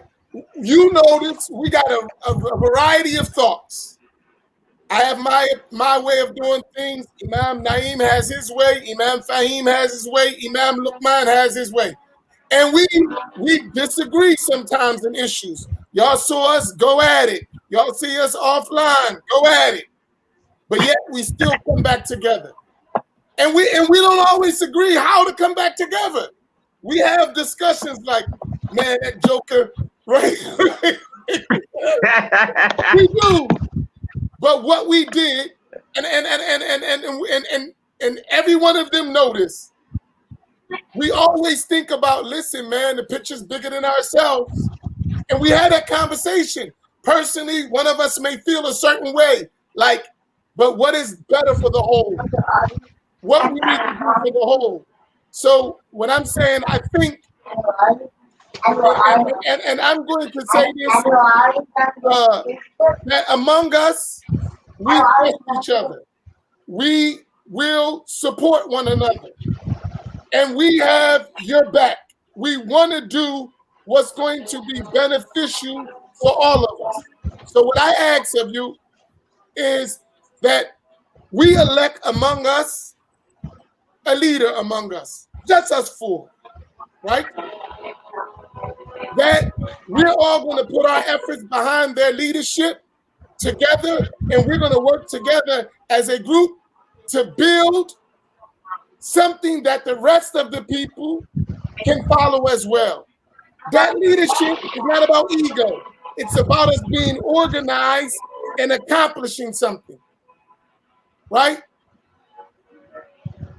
So I think we should do that so that you can say, okay, this is the direction we're going to take. And we can work together to do that. Would y'all agree with that? Yeah, I definitely agree with that. I think it's good, yeah. That's Sunnah. And I take it a step further. I nominate you to be that leader among us. I second that. I third the nomination, so that's a joke. Look, man, you can go ahead now. All right, just an initiation, right? I need all y'all to kiss the ring now. All right, but here's what I mean by that. So we can, and I accept to do that because I know I'm not going to be by myself. Y'all going to be with me the whole step, right? Allahu Akbar. Right? I know I'm not by myself. Allahu Akbar. So what we're saying is this: we're going to come together, right? And we're going to use whatever resources we got to build. We got 4 communities, and we'll join with others. It'll work, right? Now what we're going to ask of you, our Masjid Muhammad, is 65 years old in history. I think we got everybody beat, right? Almost, right? I think we're longer than mostly everybody, our community. It's been around. It's well known. It ain't going nowhere, inshallah, right? You got, we're up there. We're 501c3. We already have it. And I'm the Imam. My community is 100% behind me. So we never have money problems. We never have scandals. We don't go through all that. These Imams are with us. So we have a central place to do our work. Now what I'm going to ask of the people here, we got hundreds of people who listen to us. We need everyone to make a commitment to $10 a week. $10 a week. That's it. And everybody might not be do it. Whoever can do 10, do whatever you can do, even if it's $1 a week, $5 a week, right? There is the means to do it. You can go to MMACINC.org, our website. You can go to PayPal. You could go directly through Cash App. All that's available. If we do that, we should have every week $1,000 to begin to work. After 1 month, you're talking about $4,000. 1 year, and I would suggest we hold the money for 1 year, unless we're doing something that's going to bring more money. And we do that. We still got the money y'all gave us now. We didn't do much with it, right? Because we didn't reach our goal of just 10,000. So if everyone do that part, right, that means within 2.5 months, within 2 months, we'll have the 10,000 that Imam Faheem mentioned in the beginning. In 2 months. Because I think we already have around 3, something like that. So we ain't that far away from that $10,000 goal. And we talk about what we need to do. And we need to take this around the country, link with other communities, link with other imams, but we need your support. So here's what I'm saying. Listen, we don't need a separate account. You don't need that. Don't try to micromanage the funds. You got to learn to trust somebody. That's one problem we have. I need you to do it my way or I ain't going to donate. Don't donate if you're going to do that. We need you to sincerely say, I trust the leadership, do what y'all got to do. And let us work, right? Because the problem is I watch us find ways to why we won't support. Forget all that. If you ain't going to do it sincerely, Allah, I trust those imams to make sure it happens, don't worry about it.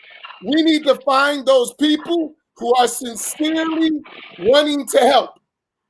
And if it's only 5 of us, but 5 sincere people will get the job done over 1,000 people who are not going to work, right? So I'm saying to this, I'm putting that out there just to say we can start tonight. And you can market Black Imams Roundtable. This is what we're doing. You can start to donate. I'm asking for $10 a week. That's $40. That's, for me, that's 2-3 cups of coffee. I'm done, right? That's not a lot of money. 3 cups of coffee. I drink coffee every day. Y'all know it, right? That's 3 cups of coffee. It's not a lot of money, right? So I can cut down on my coffee if necessary, right? I think everyone has $10. We're not that poor, right? And if we are that poor, then we need to help you. And that's what we need to use some of that money to make entrepreneurship. We got a sister here, and I'm going to bring her on. I'm putting her on the spot, whether she like it or not. And if there are some others like her, please contact. 1 second. I just got to find her. She might not like this, but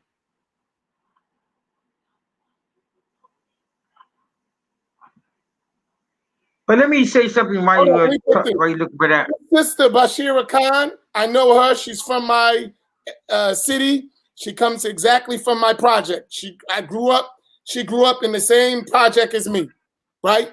This sister, she has a big concern about financial literacy, and she works with people on how to save money. I'm going to bring her on, inshallah, on a separate discussion about financial literacy and how to save money and build. I watch her. She often and helps a lot of people. She was on the school board. She's a very active sister. And I want her to help us, for those who may have issues of how to manage their money and to get a job done. I'm going to ask her to come. She volunteered her services. I didn't forget that, Bashira. So I'm getting ready to put you to work. And start helping us do that. Because maybe some people don't know how to manage their money properly, and they don't know how easy it is, so they don't do it. So we're going to actually help and work on that. She's very successful at it. And we can use those skill sets to help us do more. Inshallah. Go ahead, Imam Luqman. So, Sister Bashira, do you accept? You can put in the chat box. I'm signing you up. You have no choice. Go ahead, Imam Luqman. Yeah, alhamdulillah. I just want to answer a couple of questions and comments. The one is about from Brother Hakeem Torre. I don't know him personally, but anyway. But I've heard this question for the last 40 years, okay? And what he's saying is that it's ridiculous to me to do all this mobilization to assimilate in the American government. What you should be doing is forming an African American caliphate to rule over ourselves. Now, I have heard this idea about the caliphate. I'm not against a caliphate, but a caliphate by itself does not solve anything. A caliphate is just a word of saying a successorship. And so the fantasy and the mystery about the caliphate, the golden caliphate will come, that is all. I'm just telling you, there never existed in Islamic history any golden caliphate where everybody, no, that did not exist. Doesn't exist. It just means successorship. If you have one Muslim world government, that may work, but the government is only as good as the people running the government, the people in charge of the government. You know, whether you call it a caliphate, Amir, but the idea for African American Muslims, I think that we just get too cerebral on these issues. Everything is in a cloud. Like what are you going to do? Start a caliphate? Okay, fine. Who got the land? Do you have the land? There's land available in America to do stuff like that, but then the land costs money, and then people are going to move, and then who's going to pay into money for the land? Who's going to be in charge? Who's going to build the roads in this new caliphate? Who's going to provide electricity? Who's going to get the water out of the ground? Because people are going to need to drink water. They're going to need roads to get there. They have to create arable land. They have to tear down trees. So when we talk about these great ideas, we need the caliphate, all that stuff. We need to really start real simple and the basic things that is incumbent upon the Muslim. It's not incumbent upon the Muslim to establish a caliphate. It's not. The majority, I don't even know a scholar who says it's incumbent to establish a caliphate, but it is incumbent to have certain type of governance, because that's just the hukm. There's a hukm Allah, the judgment of Allah, and governance is important.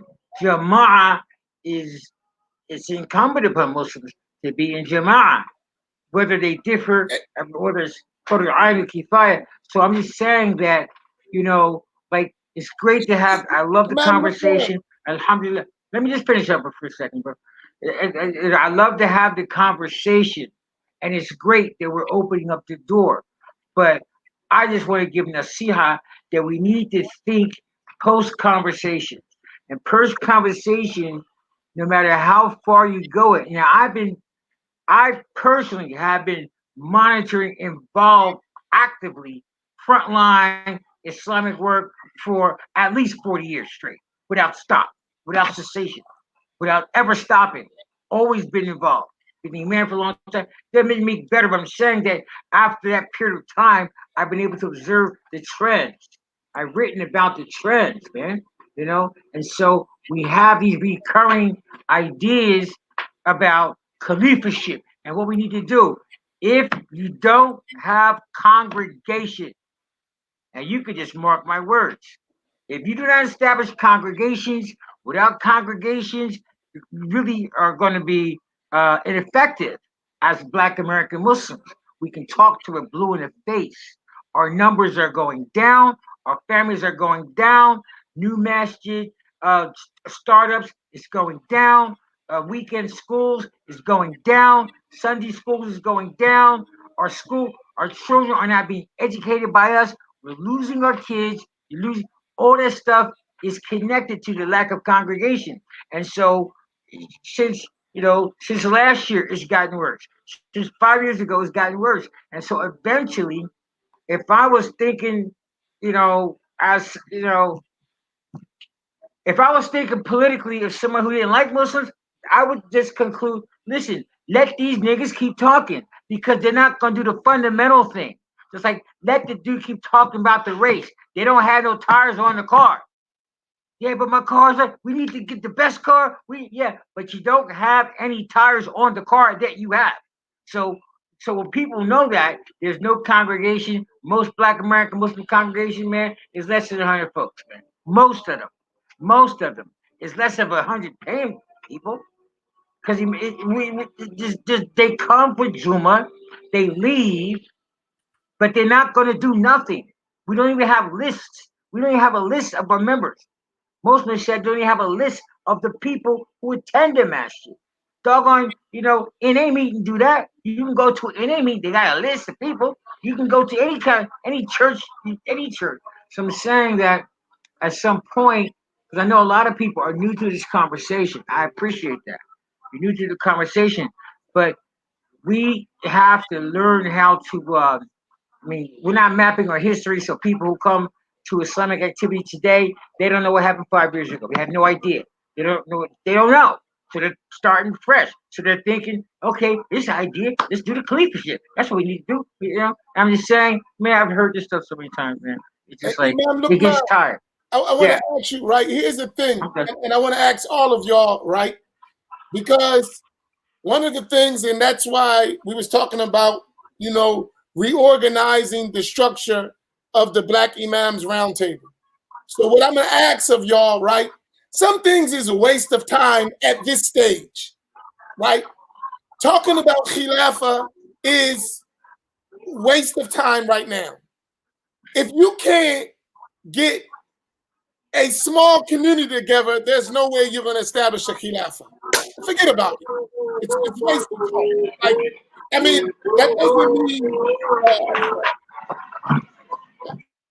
That doesn't mean that Khilafah or having a caliphate is not important, but it's irrelevant to one who can't even establish a masjid. It's not going to happen, right? So sometimes you don't even need to waste your time on such a conversation. Not that it's not important in the future. Where we at is not relevant. What is relevant is what we can do on the ground right now, right? And I want us to start working on that. So in the future roundtables, I want to have conversations that are about building, not so much what our problem is.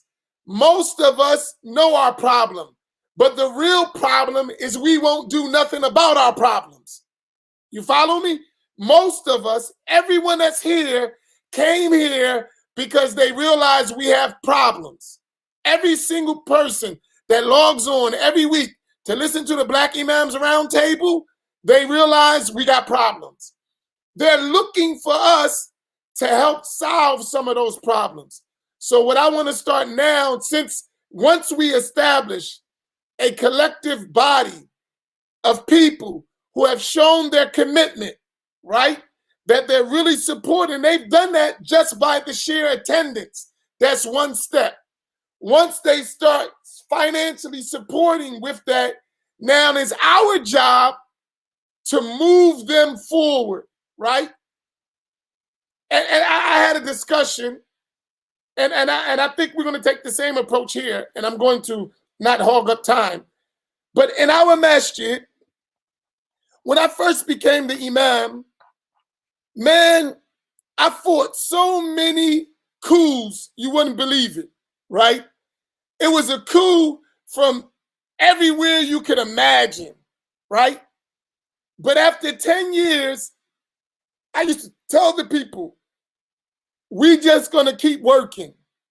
Everyone, they don't like you, this, that, we're gonna keep working. We're gonna keep building. That's all we're gonna do.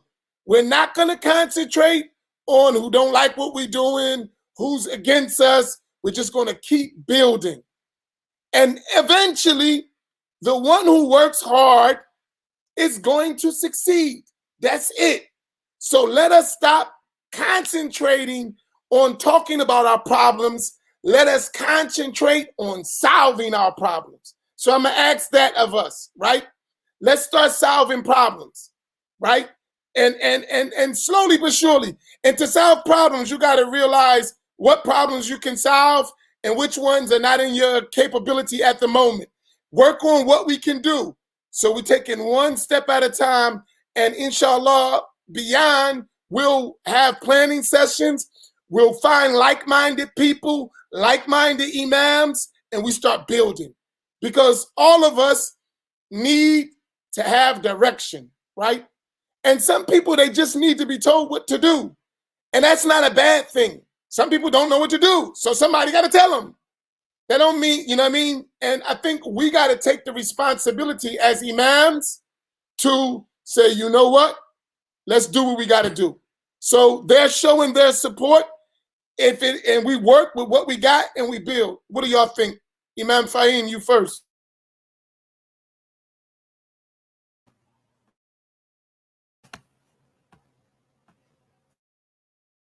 You there? Can you hear me?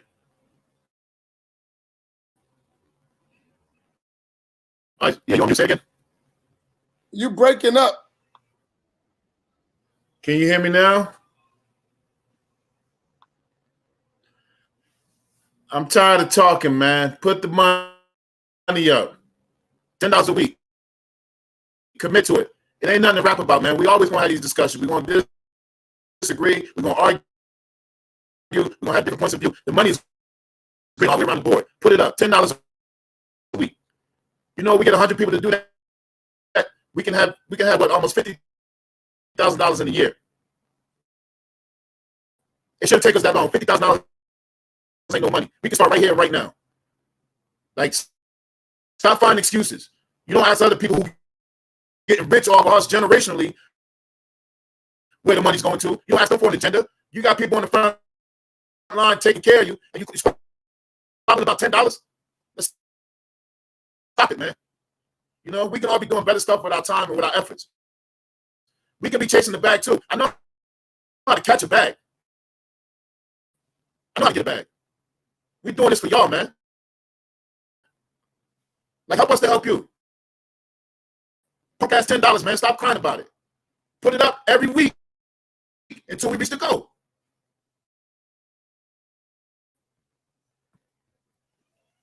Imam Naeem, Imam Faheem is the Imam of the Boom Bop. He's not playing. I can imagine the Quba Quba school. Stop fronting. Get the money. If you saw us kind of laughing or snickering, Imam Faheem, it wasn't because of what you were saying. You need to go back to the playback of this when it's over and hear how you came out. It would be like quiet, your mouth will be moving. I don't even give a damn at this point, man. It's on. We at war right now. Yeah. I hear you. But listen to the playback. It was like, give us the money. Give it back. Alhamdulillah. Alhamdulillah. I forgot what I was going to say. I just co-signed what Imam Faheem said. Hello, Imam Luqman, in the next 3 minutes, can you respond on what we talked about?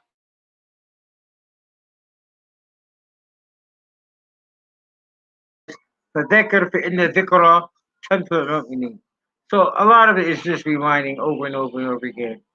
But just to echo what everybody else has been saying, there is a certain organizational calculus that comes with the establishing of Islam anywhere, any place, in any period of history.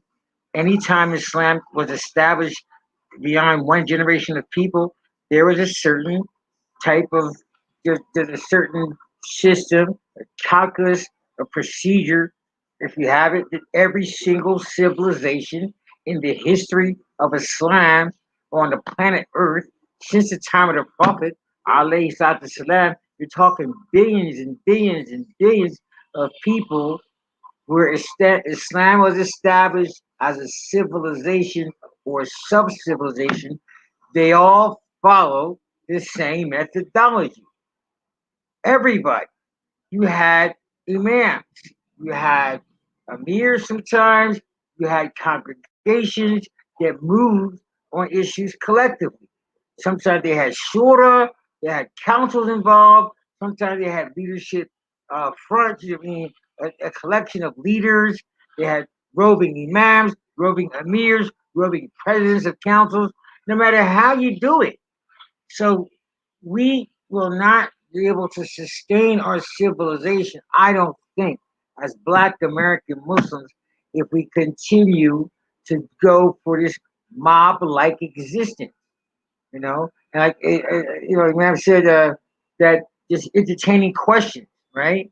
Like some questions, I'm not putting down anybody individual, but the question is too damn. It's so uh, not a stupid question, but like everybody wants people got to come out of the clouds.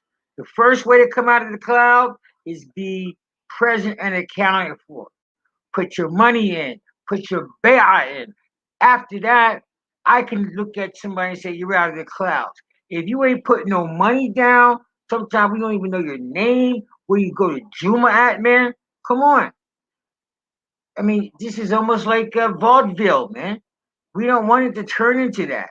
And so I'm going to let the other imams, talk about some more pragmatic stuff to do, but I'm going to stick to the notion of organizational congruity and following the basic tenets of the religion. The religion, that's what it is. You always have to have somebody in charge of Amr al-Muslimin, the affair of the believers, within the context that you're able to. You always have to. There always has to be somebody in charge, making sure the masjid open, making sure Juma is there, making sure the prayer is there, making sure there's fairness in adjudication of rights between men and women, marriage. There's always has to be just somebody who has to be in charge of that. If there's nobody in charge of that, you're basically on your own. So you can't wait till you have a problem and you call the imam or type in Facebook, the imams need to do so and so, or the brothers, the black Muslim brothers. You can't do that. There has to be some kind of context. If somebody wronged you personally, you can bring that up. If you're in the community. If you're not, man, call 911, man. Go to court. Just go to court then. Because we don't have a court. We could have courts of mediation in our community. It's not even a difficult thing. We could have it so you don't have to go to the court to deal with your kids, deal with custody, deal with divorce. You can have arbitration right amongst us. That's possible, and it's legal within the society. It's not even difficult. So I'm just saying. And then we got a lot of, and that's why I'm going to take this approach because you have a lot of people undesirables in our ranks. In the same ranks as watching us, some people don't need to be here. Everybody ain't all Muslim. Some of y'all may not even be Muslim. You just here to make noise. You just here to throw stuff in. We should know that by now if you've been around the Islamic struggle. So that's why the Prophet initiated bay'ah. So whether you sincere or not, you just made the commitment. So if you're not sincere, here, take these arrows and get out there and start shooting. That's how the Prophet dealt with it. Okay, he didn't get to, are you sincere? Are you pious? Is he religious? No, dude, I don't know if you're religious or not, man. You made bay'ah with me, and they were happened to be at war at that time. They happened to be at war. That's how Allah decreed it. But the way the Prophet did it was, I don't know what your intention is. I don't know if you pray all your salats. I don't know. But right now, dude, you made bay'ah, and guess what? We going to Tabuk, and you going. You going with us. You go. No, you ain't staying home. You going in the joint. Or if the Prophet used to appoint emirs left and right, he would switch emirs. It was emir for everything. If there's a delegation going, dude, you the emir. So I mean, you make the decision. So when y'all come back, I'm looking at you. I'm not looking at, well, I don't know. We was just see, and he had to go to the bathroom, and he had to go to work. Yeah, ain't anybody trying to hear that, man. If you gotta go to work, you gotta work. So for me, I have a problem as a Muslim man when men can't make commitments. Now, listen, in my mind, man, listen, and I'm married now, by the way, so my wife really got me on the no cursing tip. So I won't be using profanity, but that's just a Muslim man cannot make his claim committed or what? Say you down or not down. Simple as that. Then you gotta go through no big changes. You with it or you not. Say you with it or you're not. You gonna give money? Okay. You're not gonna give money? Fine. You gonna meet me at 4 o'clock? Is it not, man? I just can't stand it. Wishy-washy Muslim, man. Especially if you was all down and cook. You was down in Jahiliyyah. You're down with it. You're down with it. But you come into Islam? Come on, man. So I think we need to have a manhood training. I'm willing to be a part of that, but training some young brothers, man, about manhood, about commitment, about code, about honor, about honesty. Honesty, man. What the hell? We can't get cats to be honest. So I'm just saying that we have fundamental things, and I hope that by us moving forward with the Black Men's Roundtable, we're able to address some of the fundamental woes of our ummah, because you cannot drive the car if you got no wheels. It's not going to move. You'll walk away, and somebody will come the next year. Oh, it's a nice car. Man, let's get this car going. Okay, let's start it up. Start it up. MashaAllah. And then they'll get tired. And the next group, man. This is about the 6th or 7th group of people I'm seeing come together, man. And Muslims understand. We go through this all the time. Imam, please stop complaining and let's start moving. You gotta complain. You have to complain. No, but you have to complain. Because no, wait a minute, let me finish. Let me just say this. Let me finish my point. It no sense me being here if I can't finish my damn point. You have to talk about the condition of the people in order to move forward. You have to. You have to make people aware. All right, you like Jamaat, right? Of the underlying. No, right? Wait, let me finish. It's not about liking them. I mean, I don't really have to be here like that, man. For real. Seriously. I'm here to try to help. I ain't gotta be here, man. It ain't like that, man. So cut off that stuff. I ain't here to be famous, man. I only man, for real, you know I don't give a shit. Like that. Being famous. Who you talking to? All right, we're gonna move on and we'll let him calm down. And we love him. That's our brother. He just calm down. He'll grab his thoughts and he'll come back. Just calm down for a minute. But here's my point. If Did he put his $10 yet? He ain't going nowhere. Don't worry about Imam Luqman. I got him. Don't let him back. He drop his $10. Imam Luqman is 100% down. Don't worry about all that. You know what we got to realize? It's us. I'm bringing him back. Go ahead, Imam Luqman. I'm just saying, man. So we understand, but I'm just saying. I'm not here for those shows, man. I'm here to try to get stuff done. Okay, and so it's good that there's more than me on here because people need to hear my rap. They need to hear from all of us. But for me personally, man, this is what I have dedicated a great portion of my life to is looking at the underlying problems so you can address it from a systemic perspective. That's what I do. So you're going to come and say, okay, then how to move forward. That's your joint. That's your part of the collective, man. That, and then Naeem is going to do analysis. So we are. So I'm just saying. Let me finish the last sentence. We all have something to offer the collective. That's the whole idea of us being 4 imams as opposed to 1.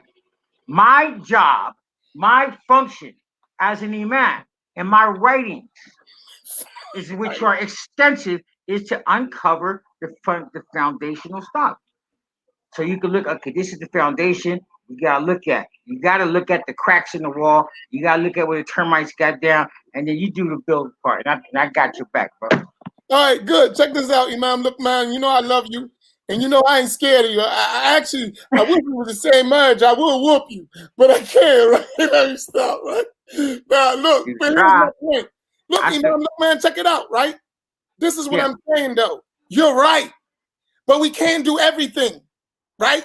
So, of course, if you got cancer, AIDS, syphilis, sugar diabetes, you can't treat all of it. You got to take one thing at a time. So, but you can eat healthier. All right, so maybe that's everything. Eat healthy. Once we're eating healthy, then let's go to the next step, right?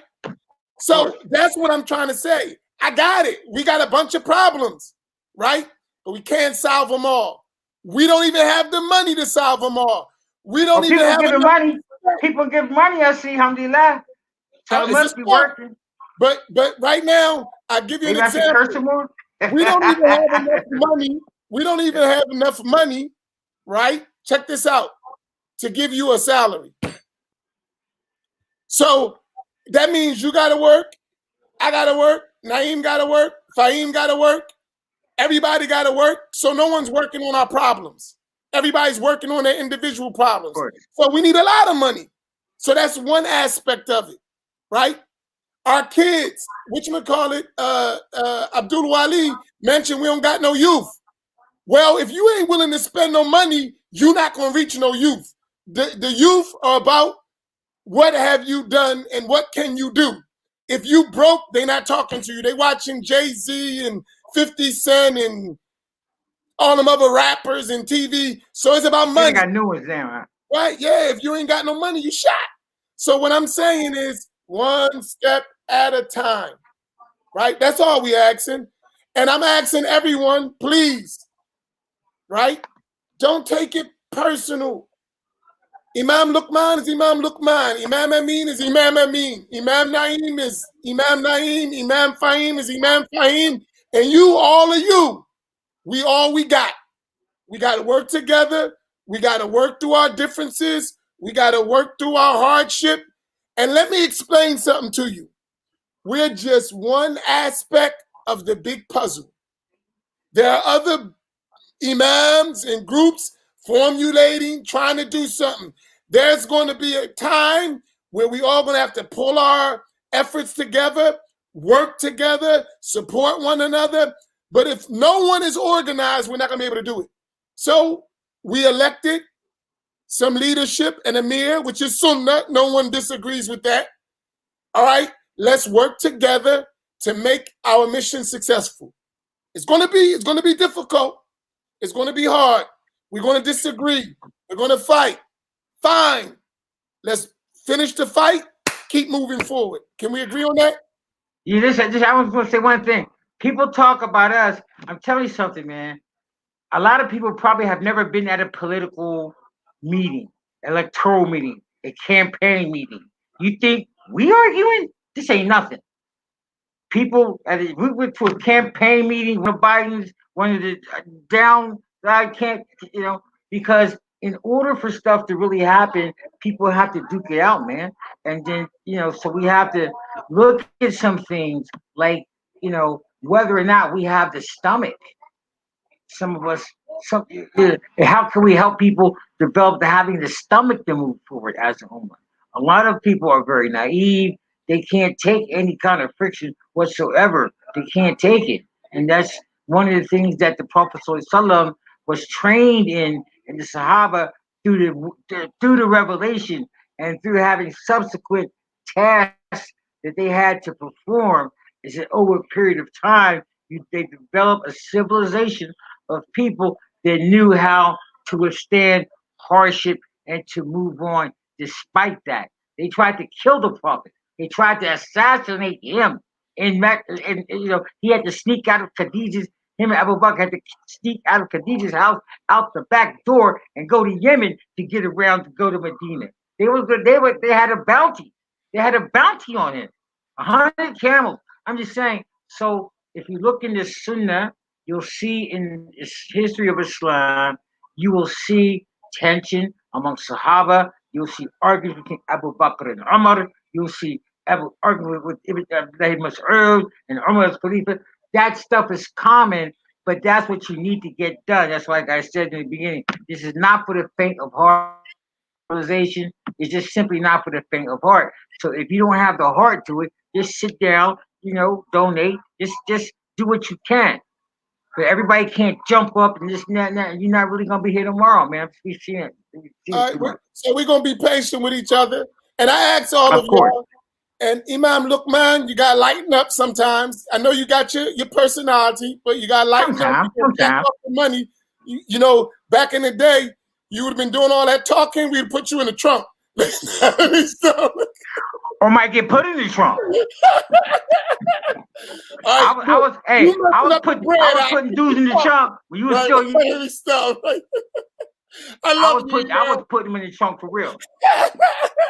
I love you with all my heart.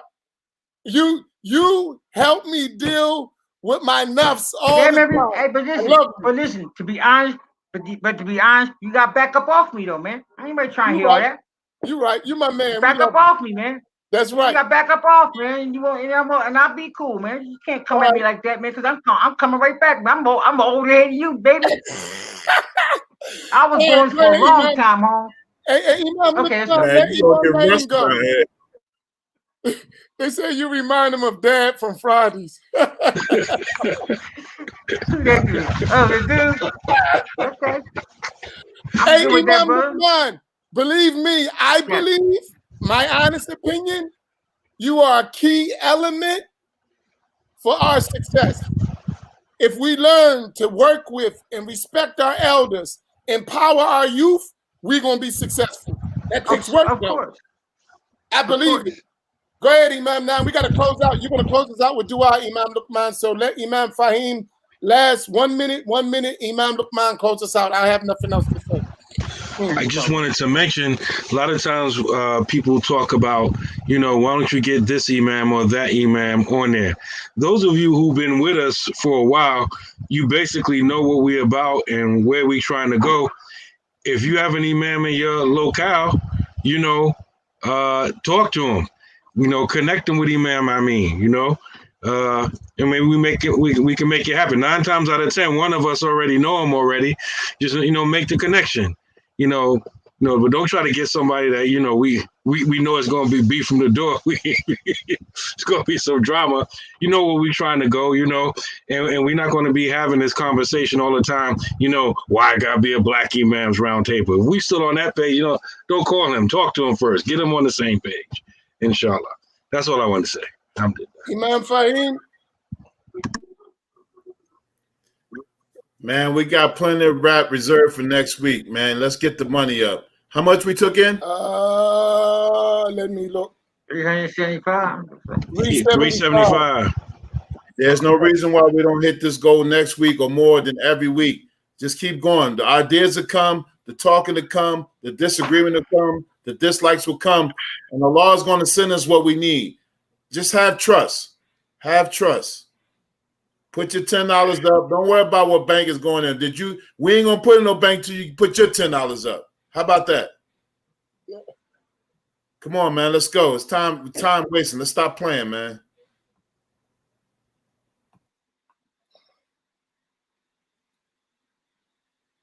Was that for me? Okay, go ahead.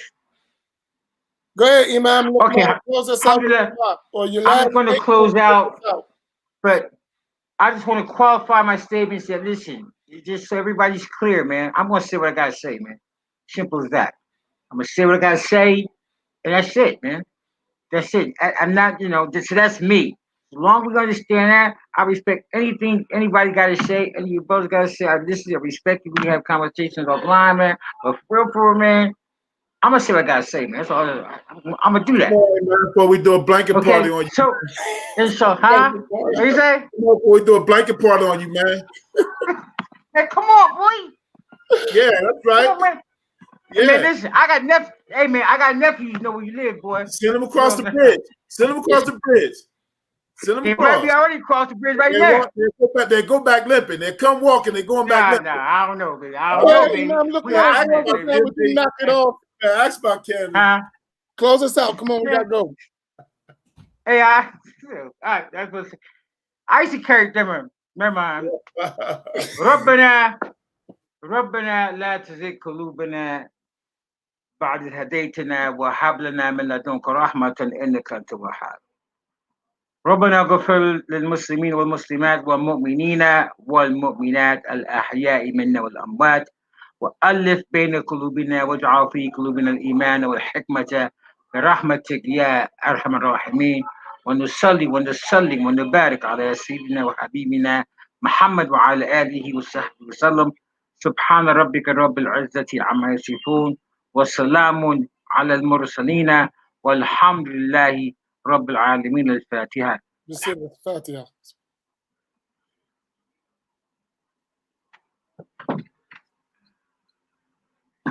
Okay, brother, Jazakallah khair until next week. Listen, hey, I mean, don't forget my birthday. Don't forget my wedding gift. All right. Oh yeah, that's right. A bag of donuts and a baseball bat. Yeah, come on, 2 baseball bats. Yeah, that's right.